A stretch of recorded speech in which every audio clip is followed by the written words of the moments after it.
ఇగో వడ్లు ఎంతైనా పండించుకోండి, బోనస్ ఇచ్చి మరీ కొంట, ఇప్పుడు కాదు వచ్చే సీజన్ నుంచి అయిపోయింది.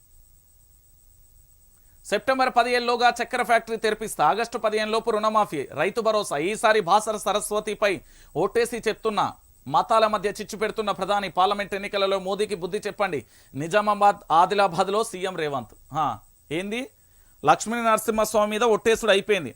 సరస్వతీదేవి పాపం, దేవుళ్ళందరూ ఏడున్నారో కానీ వాళ్ళకి బాంచన్, ఆ దేవుళ్ళందరూ ప్రత్యక్షమైతే ఎవర్ర వీడు మా మీద ఒట్లేస్తున్నాడు అంటారు కావచ్చు. ఆయన మీద వేసుకోమని చెప్పుర్రి, ఆయన మీద వేసుకోమని చెప్పుర్రి. మా దేవతలు ఏం పాపం చేసారు? ఆయన మీద అంత నమ్మకం ఉంటే ఆయన మీద ఒట్టేసి చెప్పమన్నారు. దేవతలు ఏం పాపం చేశారు? దేవతలు ఏం పాపం చేశారండి? ఈయన చెప్పే మాటలట ఇక మనం నమ్మాలి. ఆగస్టు 15 రుణమాఫీ చేయకపోతే రాజీనామా చేస్తావా? ఇది కరెక్ట్ సవాల్. 6 అడుగుల బుల్లెట్ కరెక్ట్ దించిండు. ఏమయ్యా యనుమల రేవంత్ రెడ్డి, ఓకేనా ఇది? ఏమంటున్నాడో చూడు హరీష్ రావు. సీఎం రేవంత్ రెడ్డికి హరీష్ రావు సవాల్. 39,000 కోట్లు ఏకకాలంలో రద్దయ్యేనా? డిసెంబర్ 9నే రుణమాఫీ ఎందుకు చేయలే? హామీల పేరుతో రైతుల గుండెలపై తన్నిండ్రు. గ్యారంటీలే కాంగ్రెస్కు భస్మాసుర హస్తం. సంగారెడ్డి, మెదక్ జిల్లాలో మీడియాతో హరీష్ రావు.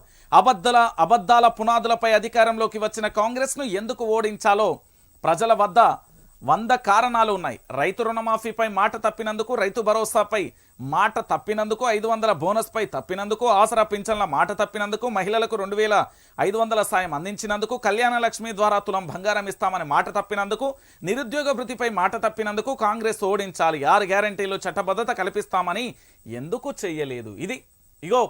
ఇది మా దేవుళ్ళ మీద ఒట్లు మానేసి ఈ సవాలు స్వీకరించు. రాష్ట్ర ముఖ్యమంత్రి యనుమల రేవంత్ రెడ్డి గారికి బస్తీమే సవాల్. 6 అడుగుల బుల్లెట్ సిద్దిపేట హీరో మాజీ మంత్రి హరీష్ రావు వేసిండు. నువ్వు ఆగస్టు 15న రుణమాఫీ చేయకపోతే రాజీనామా చేస్తావా? చెప్పిగా, ఇది క్లియర్ కట్. ఇప్పుడు చెప్పుర్రిగా. ఎందుకు అంటే ఈ దేవుళ్ళ మీద ఒట్లేసుడు, ఈడ సరస్వతి మీద ఒట్టేసుడు, అక్కడి పోయి లక్ష్మీ నరసింహస్వామి మీద ఒట్టేసుడు, ఈ ఒట్లన్నీ బంద్ చేద్దాం. రాజకీయమే కదా, రాజకీయంగా కూడా ఆగస్టు 15వ తారీఖు, ఆల్రెడీ డిసెంబర్ 9వ తారీఖున గిట్ల పోయి గట్ల తెచ్చుకోమన్నాడు. అది ఆగమైపోయింది. ఇప్పుడు మళ్ళీ ఆగస్టు 15 అంటాను, ఎవరు నమ్మాలి? అందుకోసం ఇక్కడ ఏమైపోయింది అంటే పూర్తి స్థాయిలో ఆగస్టు 15న రుణమాఫీ చేయకపోతే రాజీనామా చేస్తారా? ఈ సవాలు స్వీకరిస్తే బాగుంటుంది.